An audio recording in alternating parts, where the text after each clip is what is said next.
Welcome to another story made by Oracle One. The Train of Silence. In the bustling heart of the city, where skyscrapers pierced the clouds and the hum of life never ceased, Alara slipped onto the 7:15 a.m. train like she did every single weekday. She was a language interpreter, fluent in 6 languages, a bridge between voices, but fiercely silent when her own journey began.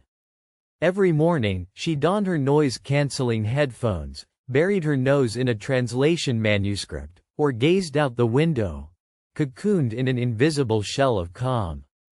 Her world was a tapestry of sounds and meanings, but hers was a solitary voyage.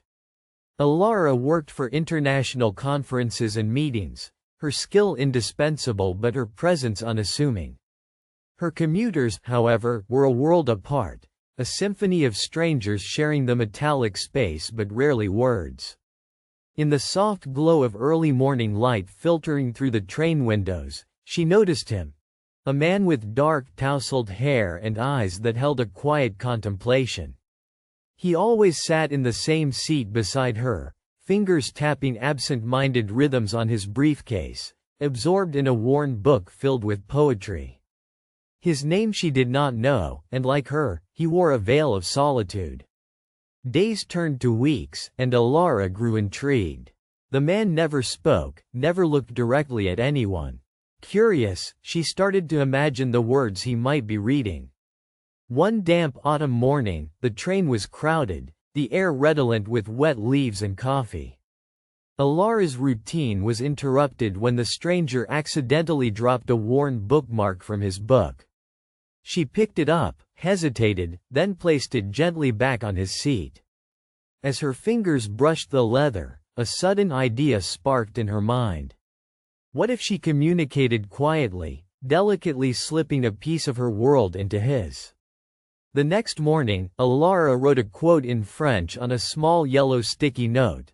Le silence est parfois la meilleure réponse. Silence is sometimes the best answer. She stuck it to the window beside him before settling into her seat and slipping on her headphones. When he looked up and saw the note, his eyes flickered with a mixture of surprise and warmth. The following day, she left another note. This time a Spanish proverb. En el misterio está la belleza. In mystery lies beauty. Slowly, the itinerary of their silent exchanges began. Every day, Alara wrote another quote in a different language she mastered, always accompanied by its gentle translation beneath so the stranger might understand.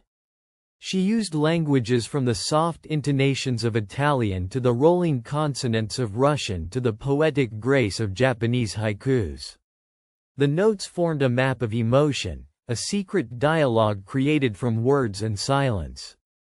The stranger, whose name she discovered was Julian, started to respond in his own subtle ways. One morning, he left a small origami crane on her seat, unfolded with care to reveal the quote, Esperanza es el alma de la vida. Hope is the soul of life, scripted on a tiny strip of parchment nestled inside. Their silent conversation grew richer, vested with emotion and intrigue.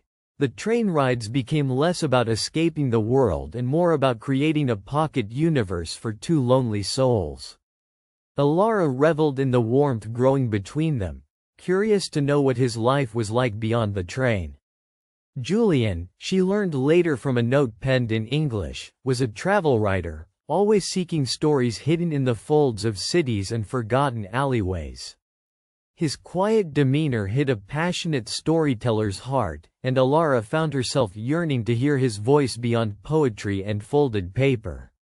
One cold December morning, the train was unusually delayed, shrouded in mist that blurred the cityscape into a watercolor dream.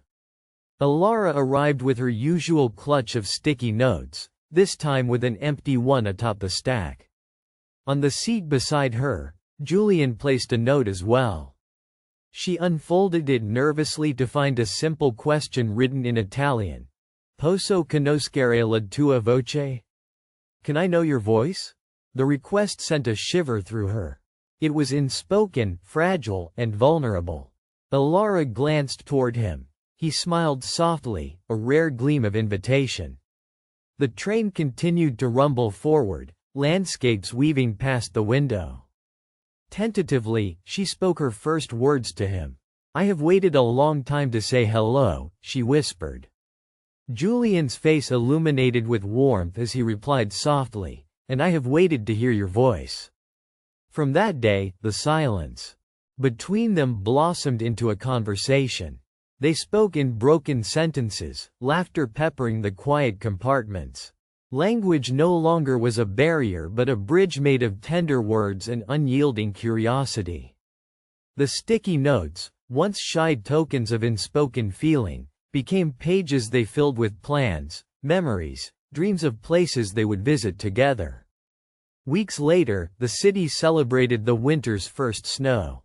On the morning train, Julian extended his hand. "Shall we write our own story, not through notes or silence, but together?" Alara smiled, the chill in her fingers melting into warmth as she took his hand. The train moved onward, but for the two of them, a new journey had begun. One filled with the beautiful sounds of words spoken, hearts opened, and a love translated from silence into endless conversation. For more stories, like and subscribe.